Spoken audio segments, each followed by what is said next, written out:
திருப்பரங்குன்றம் மலை உச்சியில் சேவல் கொடியை ஏற்ற கோரி பாரத இந்து எழுச்சி முன்னணி சார்பாக ஊர்வலமாக சென்று கோயில் கண்காணிப்பாளர் ரஞ்சனியிடம் மனு அளித்தனர்.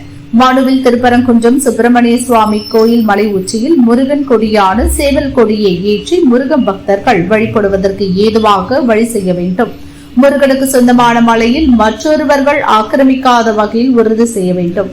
கோயிலுக்கு சொந்தமான சொத்துக்களை பாதுகாக்கும் நிர்வாகமே அதில் அரசியல் செய்யக்கூடாது. மலையையும் கோயிலையும் பாதுகாப்பதற்கு குழு அமைக்க வேண்டும். இதனை செய்ய தவறும் பட்சத்தில் முருக பக்தர்கள் ஒன்றிணைந்து பணிகளை செய்வோம் என அந்த மனுவில் குறிப்பிட்டுள்ளனர். திருப்பரங்குன்றம் சுப்பிரமணிய சுவாமி கோயிலுக்கு சொந்தமான மலை இன்றைக்கு பறிபோய் கொண்டே இருக்கிறது. இன்னைக்கு தொடர்ந்து பல கிணறுகள், புனித கிணறு 14 கிணறு இருந்தது. அந்த 14 கிணறு நிறைய காணாம போச்சு. அதே மலை உச்சியில முருக பக்தர்களுடைய எதிர்பார்ப்பு இன்னைக்கு என்னன்னா, மலை உச்சியில தீபம் ஏற்ற வேண்டும் என்று பெரிய கோரிக்கை வச்சு பல தடவை போராட்டம் பண்ணிருக்கோம்.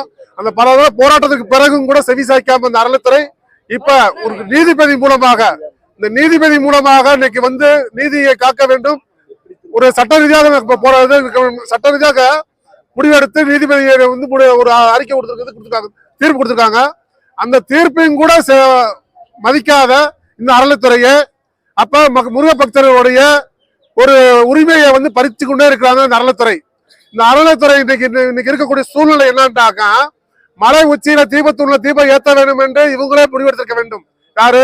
கோயிலே முடிவெடுத்திருக்க வேண்டும். அந்த கோயில் முடிவெடுக்காத பட்சத்துல முருக பக்தர்கள் முடிவெடுக்கலாம். அதே சமயத்துல பாத்தீங்கன்னாக்கா, இன்னைக்கு இதை எதிர்த்து போராடுறது யாருன்னா அந்த அறநிலைத்துறை. அப்ப இந்த அறநிலைத்துறைக்கும்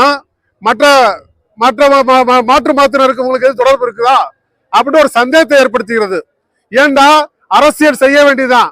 அரசியல் என்ற பெயரில் ஒரு முருக பக்தருடைய மனசை புண்படுத்தக்கூடிய அளவுக்கு தொடர்ந்து இந்த அரசாங்கம், இந்த அரசியல்வாதிகள் எல்லாம் வஞ்சித்துக் கொண்டு இருக்கிறார்கள். மலை உச்சியில முருகனுடைய கொடி சேவல் கொடி இருக்கு. அந்த சேவல் கொடி முருக மலை உச்சியில ஏற்றணும் முருக பக்தரோட கோரிக்கையை பாரத இந்திய எழுச்சி முன்னணி கோரிக்கை வைக்கிறது. எங்களோட முன்னோர்கள் சொத்து, இந்த சொத்து இப்ப கொடுத்த கோயிலோட இருக்குது.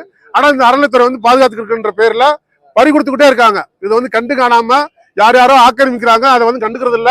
இதை வன்மையா கண்டிக்கிறோம். அப்படி ஒரு வேலை இல்லைன்னாக்க இந்த அறநிலைத்துறை வெளியேறணும் அப்படின்னு சொல்லி கோரிக்கை வைக்கிறோம்.